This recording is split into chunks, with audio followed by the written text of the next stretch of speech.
Hello guys, welcome back, continuing our journey, and see how Victor faces the terrifying result of his creation.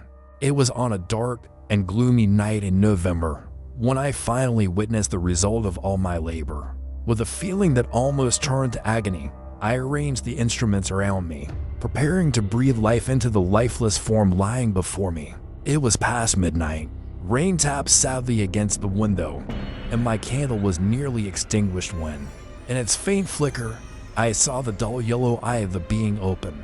It breathed heavily, and its limbs moved with a sudden, unnatural jerk. How can I describe what I felt at that moment or portray the being I had worked so hard to create? His body was proportioned, and I had chosen features that I believed were beautiful. Beautiful? Almighty God! His yellow skin barely covered the muscles and veins beneath. His hair was black and smooth. His teeth shone white, yet these qualities only made the contrast more dreadful with his watery eyes, nearly the same color as the pale sockets around them. His shriveled skin and straight dark lips. Human feelings are far less steady than life's events. I had labored for a long time with the single aim of giving life to a lifeless body. For this, I had sacrificed rest and health. I had pursued it with a passion beyond reason. But now that I had succeeded, the dream's beauty vanished. An overwhelming horror and disgust filled my heart. Unable to endure the sight of what I had made, I fled the room and wandered for a long time in my chamber, unable to calm myself enough to sleep. At last, exhaustion replaced my agitation, and I threw myself on the bed fully clothed, hoping to forget everything for a short while. But it was useless. I slept, yet terrible dreams haunted me. I imagined Elizabeth, healthy and radiant, walking through the streets of Ingolstadt. Overjoyed, I embraced her. But as I kissed her, her lips turned the color of death. Her face changed, and I felt as though I held my dead mother in my arms. A burial cloth wrapped her, and I saw worms crawling through its folds. I awoke in terror. Cold sweat covered my forehead. My teeth shook, and my whole body trembled. Then, in the dim light of the moon shining through the shutters, I saw the creature, the miserable being I had created. He lifted the bed curtain and fixed his eyes upon me. His mouth opened, and he made unclear sounds while a grin twisted his face.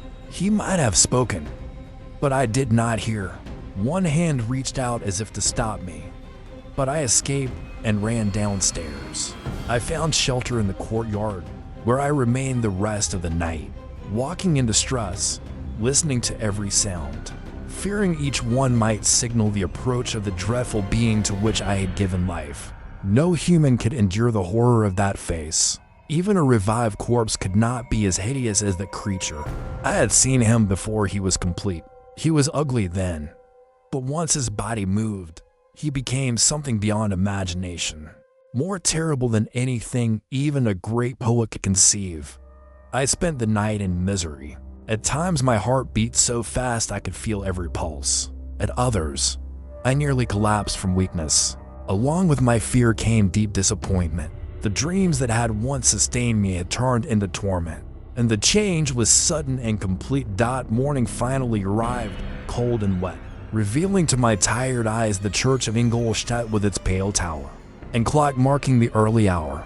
The gatekeeper opened the courtyard, which had been my refuge, and I stepped into the streets, walking quickly as if trying to escape the being I feared might appear at any corner.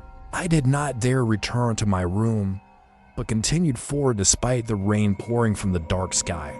I wandered like this for some time, hoping physical movement would lighten the weight on my mind. I walked without knowing where I was going or what I was doing. My heart raced with fear, and I moved hurriedly, afraid to look behind me, like someone who walks alone on a lonely path, terrified of what might follow.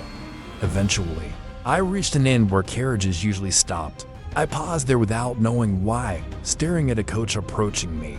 As it came closer, I saw it was from Switzerland.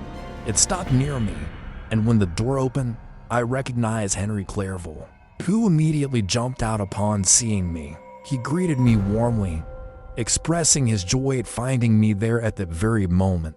Nothing could equal the happiness I felt at seeing Clerval. His presence reminded me of my family and home. I grasped his hand, and instantly my fear seemed to fade. For the first time in many months, I felt calm and happy.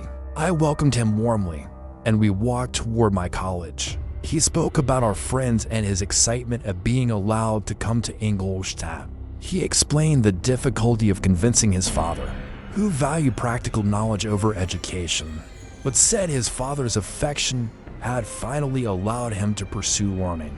I told him how glad I was to see him and asked about my family.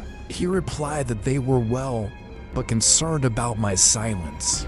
Then he suddenly stopped and looked at me closely, remarking on how pale and weak I appeared, as if I had not slept for many nights. I admitted that I had been deeply occupied and had neglected rest, but hoped that my work was now finished. I trembled as I spoke, unable to bear the thought of what had happened. We walked quickly and soon reached my residence. Then a terrible thought struck me that the creature might still be there. I feared to see it, and even more that Clerval might. I asked him to wait while I rushed upstairs. My hand touched the door, and I hesitated, trembling with fear. Then I opened it suddenly, as one might do expecting something dreadful, but nothing appeared. I entered cautiously. The room was empty, and my chamber was free of that horrible presence. I could hardly believe my good fortune. But once I was certain the creature had gone, I rejoiced and ran back to Clerval. We went upstairs together, and breakfast was brought. But I could not remain still. It was not only joy I felt. My body trembled, and my heart raced. I moved restlessly, laughing loudly and behaving wildly. At first, Clerval thought my excitement was due to his arrival, but soon he noticed something strange in my eyes, and my laughter disturbed him. He asked me anxiously what was wrong and begged me to stop. I covered my eyes, imagining I saw the creature again, and cried out for help, believing it had seized me. I struggled violently and then fell unconscious. Poor Clerval must have been deeply distressed. The joyful meeting he had expected turned into sorrow, but I was unaware of his feelings as I lay senseless for a long time. This marked the beginning of a severe illness that kept me confined for many months. During this time, Henry cared for me alone. Later, I learned that he had spared my family the worry by not telling them how serious my condition was. He believed I could not have a more devoted nurse and trusted I would recover. I was truly very ill, and only the constant care of my friend saved me.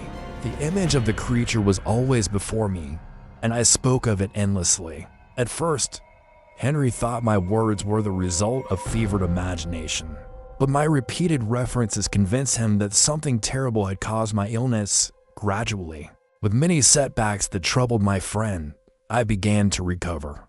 I remember the first time I noticed the outside world again with pleasure. The leaves had fallen and new buds were growing on the trees outside my window. Spring had arrived, and its beauty greatly helped my recovery. I felt happiness return to me. My sadness faded, and soon I became cheerful again. I thanked Clerval for his kindness and apologized for the trouble I had caused him. He told me I would repay him by regaining my health and asked if he might speak about something. I felt afraid at his words, wondering what he meant, but he reassured me and said only that my family would be glad to receive a letter from me. As they were relieved, I responded that I loved them deeply and would gladly write.